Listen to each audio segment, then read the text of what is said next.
வகுப்பு 4. தாவரங்களும் மரங்களும். வணக்கம் மாணவ செல்வங்களே. இன்று நமது அமர்வை தொடங்க ஒரு வேடிக்கையான கதை உள்ளது. ஒரு நாள் சீதா என்ற சிறுமி தன் தந்தையுடன் ஒரு அழகான தோட்டத்திற்கு சென்றாள். தோட்டம் பல்வேறு வகையான செடிகளாலும் மரங்களாலும் நிறைந்திருந்தது. சீதா ஆர்வமாகி அவற்றை பற்றி தன் தந்தையிடம் கேட்டாள். சீதா தோட்டத்தில் நடக்கும் நடைப்பயணத்தில் நாமும் சேர்ந்து 4ஆம் வகுப்பு சுற்றுச்சூழல் அறிவியல் பாடத்தில் தாவரங்களும் மரங்களும் என்ற தலைப்பில் இருந்து தாவரங்கள் மற்றும் மரங்களை பற்றி ஒன்றாக கற்றுக்கொள்வீர்கள். இந்த அமர்வின் முடிவில் நீங்கள் இதை பற்றி புரிந்து கொள்ள முடியும். தாவரங்கள் மற்றும் மரங்கள். வாழ்விடத்தின் அடிப்படையில் தாவரங்களின் வகைகள். கட்டமைப்பின் அடிப்படையில் தாவரங்களின் வகைகள். பூக்களின் அடிப்படையில் தாவரங்களின் வகைகள். நிறத்தின் அடிப்படையில் தாவரங்களின் வகைகள். முக்கிய வார்த்தைகள்: தாவரங்கள், மரங்கள். வாழ்விடம், அதாவது அவை வளரும் இடம். நிலப்பரப்பு தாவரங்கள், அதாவது நிலத்தில் வளரும் தாவரங்கள். நீர்வாழ் தாவரங்கள், அதாவது நீரில் வளரும் தாவரங்கள். மலர்கள். நிறமி, அதாவது நிறம். படர்கொடிகள், அதாவது வெளிப்புற ஆதரவின் உதவியுடன் வளரும் பலவீனமான தண்டு கொண்ட தாவரங்கள். புதர்கள், அதாவது அடித்தளத்திலிருந்து பல தண்டுகளை கொண்ட நடுத்தர அளவிலான தாவரங்கள். அமர்வை தொடங்குவதற்கு முன் இந்த அமர்விற்கான கருத்து வரைபடத்தை பார்ப்போம்.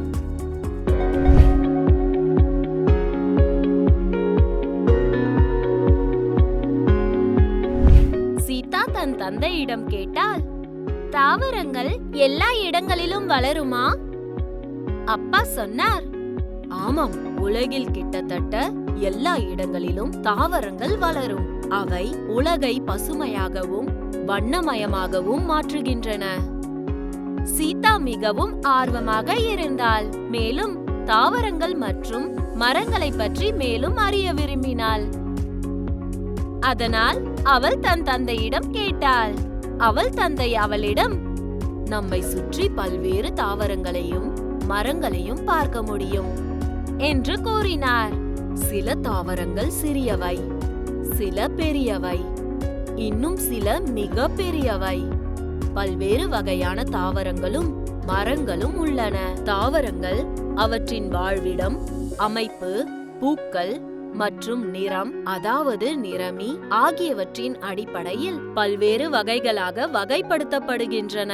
மண் மற்றும் காலநிலையை பொறுத்து வெவ்வேறு பகுதிகளில் வெவ்வேறு தாவரங்கள் வளரும். அவற்றின் வாழ்விடத்தின் அடிப்படையில் தாவரங்கள் 2 வகைகளாகும்: நிலப்பரப்பு தாவரங்கள் மற்றும் நீர்வாழ் தாவரங்கள். நிலத்தில் வளரும் தாவரங்கள் நிலப்பரப்பு தாவரங்கள் என்று அழைக்கப்படுகின்றன. ஆலமரம், அரச மரம், மாமரம், புளிய மரம், நாவல் மரம் போன்ற மரங்கள் சமவெளிகளில் வளரும்.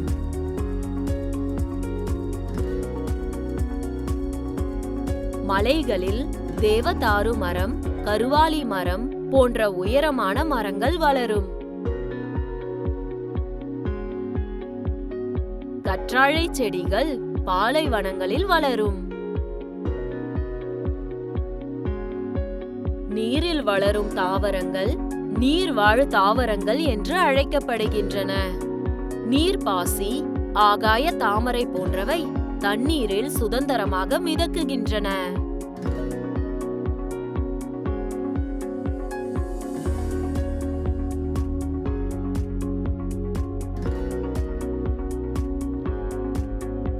நீரல்லிகள் மற்றும் தாமரை மலர்கள் குளங்கள் மற்றும் ஏரிகளின் அடிப்பகுதியில் தாவரங்களை நிலைநிறுத்தும் வேர்களை கொண்டுள்ளன.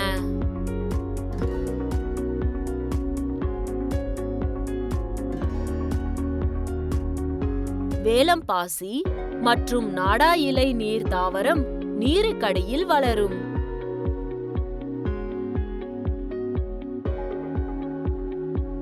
மேன்க்ரோவ் தாவரம் சதுப்பு நிலம் அல்லது சதுப்பு நில பகுதிகளில் வளரும். அமைப்பின் அடிப்படையில் தாவரங்களை 3 வகைகளாக வகைப்படுத்தலாம். படர்கொடிகள் அல்லது கொடிகள், புதர்கள் மற்றும் மரங்கள். புடலங்காய், பாகற்காய், மல்லிகை போன்ற தாவரங்கள் பலவீனமான தண்டுகளை கொண்டுள்ளன. மேலும் அவை பொதுவாக குறுக்கு நெடுக்காக அடிக்கப்பட்ட தட்டி, மரங்கள், தரை அல்லது வேறு எந்த ஆதரவுடனும் வளரும். அவை படர்கொடிகள் அல்லது கொடிகள் என்று அழைக்கப்படுகின்றன. அரளி, ரோஜா போன்ற தாவரங்கள் மரத்தாலான தண்டுகளையும் அடிப்பகுதியிலிருந்து, அதாவது நிலத்திலிருந்து எழும் பல தண்டுகளையும் கொண்டுள்ளன. அவை நடுத்தர அளவிலானவை. இவை புதர்கள் என்று அழைக்கப்படுகின்றன. புளிய மரம், அரச மரம், மாமரம் போன்ற தாவரங்கள் பரந்த பரப்பளவில் பரவியுள்ளன. அவை அளவில் பெரியவை. இவை மரங்கள் என்று அழைக்கப்படுகின்றன. இந்த மரங்களின் நீண்ட மற்றும் அடர்த்தியான தண்டுகளிலிருந்து நாம் மரப்பொருளை பெறுகிறோம். இனப்பெருக்கத்தில் ஈடுபடுவதால் பூக்கள் பல தாவரங்களின் மிக முக்கியமான பகுதியாகும்.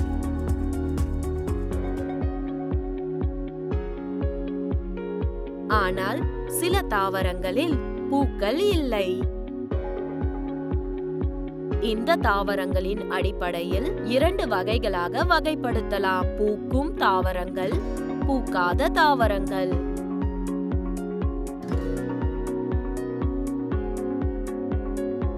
பூக்கள் பூக்கும் தாவரங்கள் பூக்கும் தாவரங்கள் என்று அழைக்கப்படுகின்றன. இது பாலின செல்கள் அல்லது கேமெட்கள் மூலம் இனப்பெருக்கம் செய்து விதைகளை உருவாக்குகிறது. விதைகள் புதிய தாவரங்களை உருவாக்குகின்றன. எடுத்துக்காட்டு: மாமரம், வேப்பமரம், நிலக்கடலை, நெல். பூக்கள் இல்லாத இனப்பெருக்கம் செய்யக்கூடிய தாவரங்கள் பூக்காத தாவரங்கள் என்று அழைக்கப்படுகின்றன. இந்த தாவரங்கள் விதைகளை உற்பத்தி செய்வதில்லை. அவை ஸ்போர்ஸ் எனப்படும் ஒரு சிறப்பு அமைப்பால் இனப்பெருக்கம் செய்கின்றன.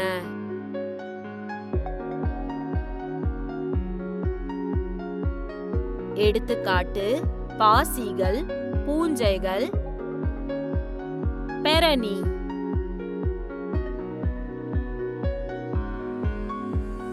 தாவரங்களில் காணப்படும் மிக முக்கியமான நிறமி, அதாவது நிறம், பச்சையம் என்று அழைக்கப்படுகிறது.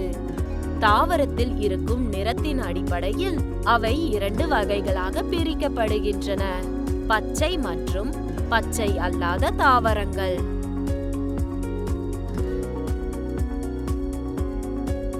பச்சை நிறமிகளை கொண்ட தாவரங்கள் பச்சை தாவரங்கள் என்று அழைக்கப்படுகின்றன.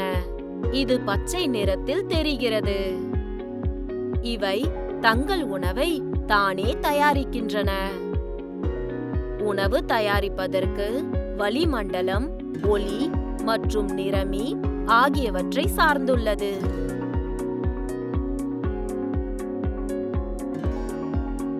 பச்சை தாவரங்கள் பொதுவாக தன்னூட்ட உயிர்கள் என்று அழைக்கப்படுகின்றன. எடுத்துக்காட்டு: புல், நெல், பாசி.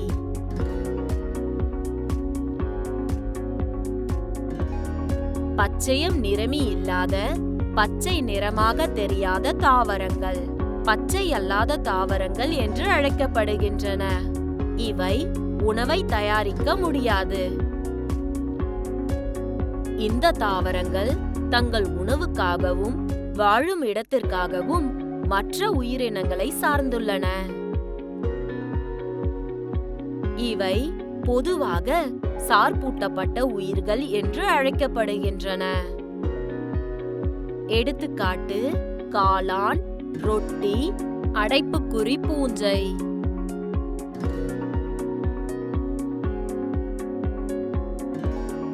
நினைவில் வைத்துக் கொள்ளுங்கள், நிலத்தில் வளரும் தாவரங்கள் நிலப்பரப்பு தாவரங்கள் என்று அழைக்கப்படுகின்றன. நீரில் வளரும் தாவரங்கள் நீர்வாழ் தாவரங்கள் என்று அழைக்கப்படுகின்றன. பலவீனமான தண்டுகளை கொண்ட தாவரங்கள், வேறு எந்த ஆதரவுடனும் வளரும் தாவரங்கள் படர்கொடிகள் அல்லது கொடிகள் என்று அழைக்கப்படுகின்றன. அடிப்பகுதியில் இருந்து எழும் பல தண்டுகளை கொண்ட தாவரங்கள் புதர்கள் என்று அழைக்கப்படுகின்றன.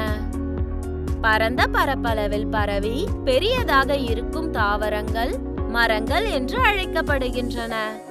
பூக்களை தாங்கும் தாவரங்கள் பூக்கும் தாவரங்கள் என்று அழைக்கப்படுகின்றன. பூக்கள் இல்லாத இனப்பெருக்கம் செய்யக்கூடிய தாவரங்கள் பூக்காத தாவரங்கள் என்று அழைக்கப்படுகின்றன. பச்சை நிறமிகளை கொண்ட தாவரங்கள் பச்சை தாவரங்கள் என்று அழைக்கப்படுகின்றன. பச்சையம் நிறமி இல்லாத பச்சை நிறமாக தெரியாத தாவரங்கள் பச்சை அல்லாத தாவரங்கள் என்று அழைக்கப்படுகின்றன. மாணவர் அறிவு மதிப்பீடு. பின்வருவனவற்றுக்கு விடையளிக்கவும். கேள்வி 1. படர்கொடிகள், புதர்கள் மற்றும் மரங்களுக்கு இடையிலான ஒற்றுமைகள் மற்றும் வேறுபாடுகளை எழுதுங்கள். எடுத்துக்காட்டுகள் கொடுங்கள். கேள்வி 2. தாவரங்களில் காணப்படும் மிக முக்கியமான நிறமி டேஷ் என்று அழைக்கப்படுகிறது. கேள்வி 3. பூக்கும் மற்றும் பூக்காத தாவரங்களுக்கு ஒரு உதாரணம் கொடுங்கள். கேள்வி 4. டேஷ் மற்ற உயிரினங்களை சார்ந்து வாழ்ந்து உணவை பெறுகின்றன. கேள்வி 5. பச்சை தாவரங்கள் பொதுவாக டேஷ் என்று அழைக்கப்படுகின்றன. கேள்வி 6. தன்னூட்ட உயிர்கள் தங்கள் உணவை தயாரிக்க டேஷ் மற்றும் டேஷ் பச்சையமை பயன்படுத்துகின்றன. கேள்வி 7. நிலம் மற்றும் நீர் தாவரங்களின் உதாரணங்களை கொடுங்கள்.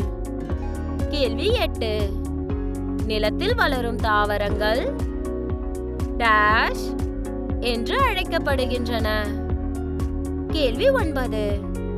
அடிப்பகுதியிலிருந்து பல தண்டுகளை கொண்ட தாவரங்கள் டேஷ் என்று அழைக்கப்படுகின்றன. கேள்வி 10. வேறு எந்த ஆதரவுடனும் வளரும் பலவீனமான தண்டுகளை கொண்ட தாவரங்கள் டேஷ் என்று அழைக்கப்படுகின்றன. செயல்பாடு. நீங்கள் காணும் இடங்களில் பச்சை அல்லாத தாவரங்களை பட்டியலிடுங்கள். மீண்டும் சந்திப்போம் குழந்தைகளே.